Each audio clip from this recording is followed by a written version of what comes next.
The police had already spoken to him. They had looked him in the eyes. They had asked him questions. They had written notes. And then they walked away. 3 days later, another body was found. By the time the truth came out, it was already too late. This is the story of the killer the police misjudged. The man everyone thought was harmless, quiet, and ordinary. The warning signs were there. The clues were real. But they were ignored. And that mistake cost lives. But to understand how this happened, we must go back to the beginning. Before the sirens, before the funerals, before the city realized it had trusted the wrong person. It started in a small American town where nothing ever seemed to happen. The kind of place where people waved at each other from their porches, where doors stayed unlocked, where kids rode bikes until the streetlights came on. That was where Mark Wilson grew up. Mark was quiet. He did not cause trouble. Teachers said he was polite but distant. He had no close friends, but no enemies either. He stayed invisible. After high school, Mark worked small jobs, gas stations, warehouses, delivery work.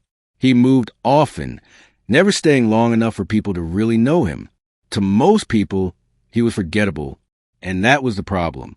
Years later, when Mark moved to another town, nobody noticed him arrive.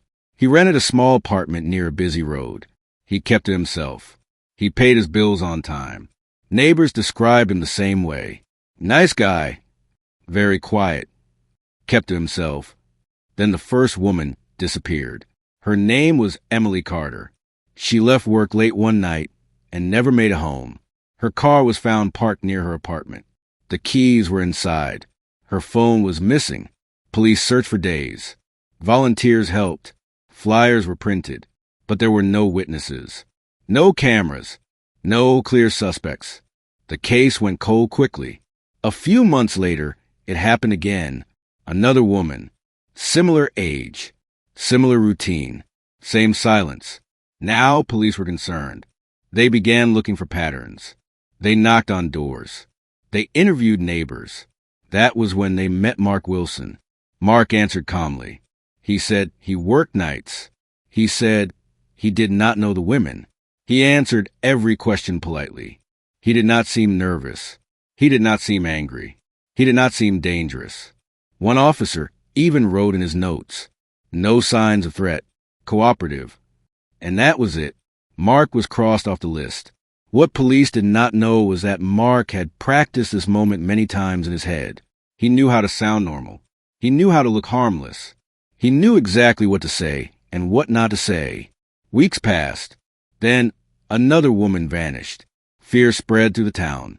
People locked doors. Parents walked their children to school. The police felt pressure building. But still, Mark lived his quiet life. He went to work. He bought groceries. He nodded at neighbors.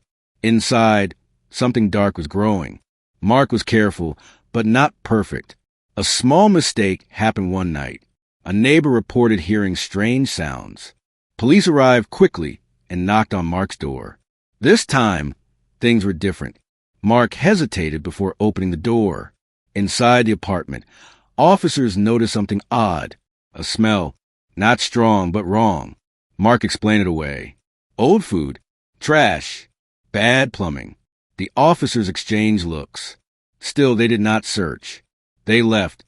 That night, Mark packed a bag. By morning, he was gone. The next discovery shocked everyone. A body was found in a nearby wooded area. Evidence finally connected the cases together. DNA, fibers, a clear pattern. The man police had already spoken to was now the main suspect.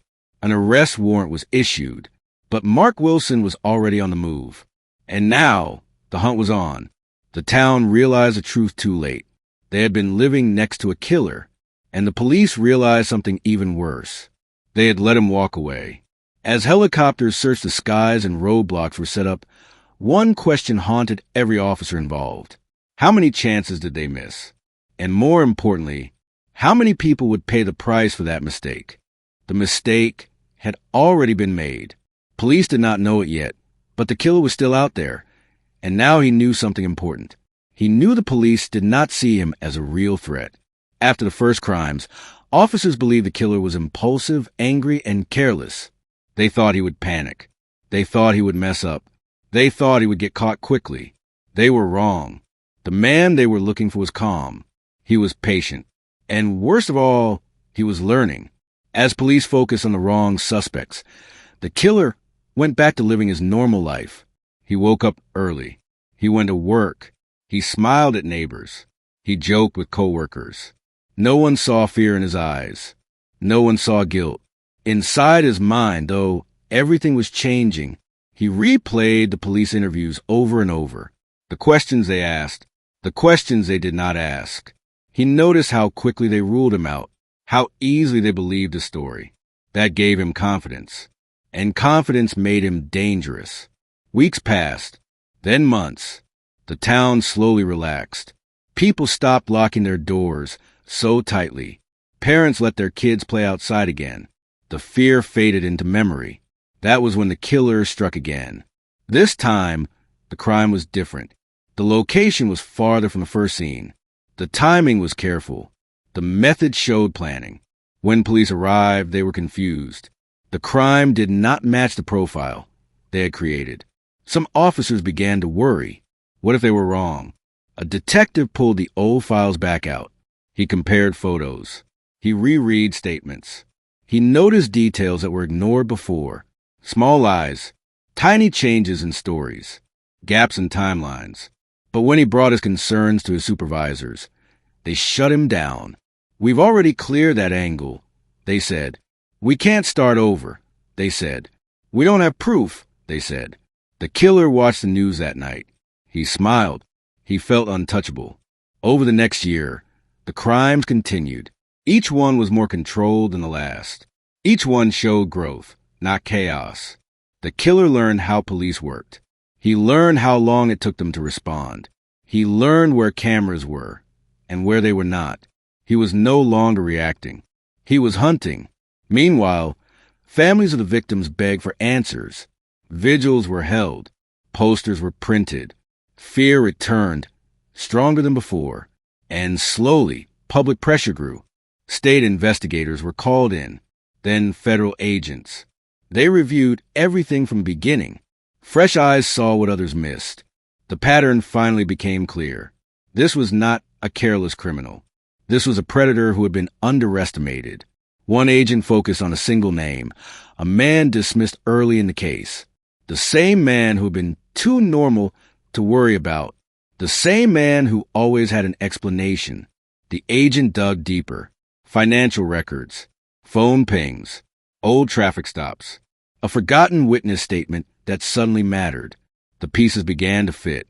But before police could move in, the killer sensed something was wrong. A police car drove past his house twice in one day. A co-worker mentioned seeing his photo online. A question was asked that felt too specific. The confidence cracked. That night, the killer packed a bag. And as police prepared to finally make their move, they did not yet know the truth. They were no longer chasing him. They were racing him. Because if they failed again, the next crime would be worse than anything before. And this time, there might be no one left to save.